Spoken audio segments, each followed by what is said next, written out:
what's your plan for the account? Like, are you hoping to get to a point to where is this just for fun? Or are you wanting to try to get to a point to where you're able to monetize it all? Or I mean, basically, no, I don't think so. I mean, from the feedback that I've heard, and you did a lot of lives about making how to make money on it, and with the Reels bonus and all that, it didn't seem like it was really worth the effort. Like you couldn't make a living off of it per se. It sounded like on TikTok you could possibly, or no, it was even less on TikTok. You were saying, right? yeah, I mean, generally it's a little less on TikTok, but it's comparing apples to oranges uh, when you're dealing with the like Reels bonus versus what TikTok gives you. Mm, The main difference is the Reels bonus is just for that 30 days, and then after the 30 days, if your Reels end up getting views, you don't get compensated for it. It's just gone. You just get compensated for the 30 days. My understanding on hmm, TikTok, it's to perpetuity. You keep accumulating money, even though it's less than Instagram. But for sure. as long as your video is getting views, you're getting a couple pennies here and there. But still, even for me, I mean, the money that I make just off of the views for TikTok and Instagram, I mean, it's a little bit of money. It's like paying for the ring light that I have here shining down on me.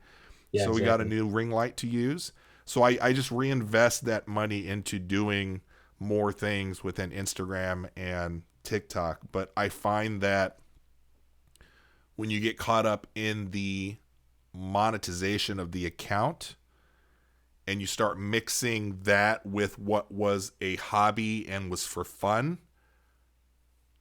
it's a slippery, dangerous slope, because when things aren't working right, the one thing that you were holding on to, which is gardening, that was supposed to bring pleasure to you and that you're working on things internally with, is Yep. now really tied into views or how much money that you're making.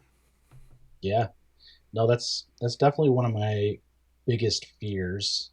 And I had this whole grandiose idea of starting a YouTube channel. So I actually have a DIY gardener YouTube channel with no gardening content on it yet. I just kind of put that out there. I've got But you have to IKEA. start I've got somewhere, and IKEA you have to funds. reserve the name, so that's great. Yeah. So I got the head start on that. But yeah, that was my biggest fear was that, okay, I go and I buy the fancy camera. I go and I buy the fancy tripod.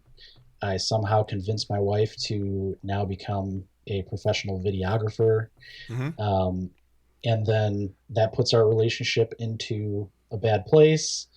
Uh, I'm sorry, babe, I got to do this again. I get the eye roll. I'm in big trouble. All these fears were going through my head, and I was worried that I would lose the passion and I would just get frustrated, and I would be up late at night doing, editing my videos. Um, and so, yeah, so I kind of put that to rest for now, Right. at least. Right. Um, but yeah, that was my big thing was I got started watching YouTube videos on about gardening, and Same. so that was something that I really thought like, hey, I could make this happen. I could put some content out there. I think that would be a better platform to put music videos on because I Mm-hmm. wouldn't have to cut it to 90 seconds. I could do the whole Right. song. Mm-hmm. But yeah, it sounded like a lot of work. And although I think you could monetize it on YouTube as well, I think it's just as hard, if not harder, to get a following on there. Yeah, it's a completely different beast, but if you're able to kind of leverage all of your accounts together, and get everybody that interacts or follows you here and there to make sure that they know that you're on YouTube or that you're on TikTok or Facebook or whatever it is that you're trying to build a community on. Yep. I have, over the last year and a half or so, a lot of people think that I'm a trying to get everybody into going to TikTok instead of Instagram, and that's not necessarily what I my purpose of talking about TikTok. My whole purpose of that is not to be so self-reliant and stuck with just one platform for interacting with people and a community that you really like, that you should at least have, if you're going to do one and you really love gardening or whatever it is that you have at least one other platform to where you can access those people just in case something were to happen. Like even with TikTok now, it could happen within days or a week that the government comes and shuts down TikTok for whatever reason, and then all of a sudden, if you were just solely in TikTok, what are you going to do?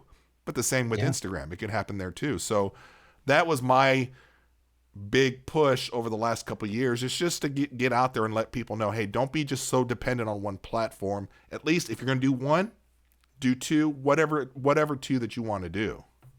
Yeah. Isn't that a lot of work though? Because I've seen people post stuff to Instagram that has the little TikTok thing in it, um, but I just think it just sounds like so much work to me. So that's really why I haven't done that yet. I did take your advice and I put the DIY dot gardener Perfect. Yeah. on there just to hold it, but Yeah. Because yeah, it sounds like a lot of work. somebody else would grab it, Yeah, and then what are you going to do? But I that's guess you're going to true. have to go over there and get the other one too, just in case this other guy gives you DIY gardener without the dot. Oh, So you should go check TikTok I and haven't make checked that sure yet. maybe you grab both of them. But it is, your workflow, you're going to have to kind of massage the workflow. And it can be just as easy as you're already doing your content in a third party app. You export that out without a watermark, and then you post the exact same thing if you want on Instagram and TikTok. I think the platforms are different enough to where you kind of know what content plays well here, what content plays well there. But just to Right, make it easy on you when you get started, export the same video out and just post it to both. And even if you can't actively monitor your TikTok account, because it does take a lot of effort, and there's only so much time that we have to devote to our accounts a day. And if Instagram is your main platform, you're going to be spending most of your time there, but you might as well throw some stuff on TikTok. You're already making the content and it's vertical video anyways. Throw it right. on there. And then after a while, if you start getting a foothold, and then let's say you start working on long form video content on YouTube. I mean, the information's out there to help you become efficient in doing it. I'm not saying I know, because I don't. I struggle with it's a pain to keep up with the different platforms or whatever, but I know that it's important to me to have at least two that I am trying to cultivate and grow. And right now it's Instagram and TikTok, although I did just, for the podcast, I did reserve the name for YouTube. Oh, nice. So That was smart. yeah, because I think the video part of the podcast that I'm doing, podcasts for most part, everybody's going to listen to this and it's an audio format. But the marketing of all of this, all the video clips, that's the video part that we have to put some effort into. Right.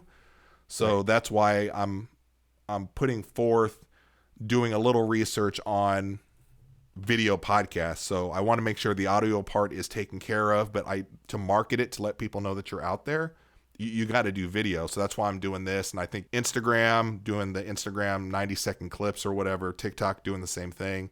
And then hopefully I can do some longer form of the podcast for YouTube.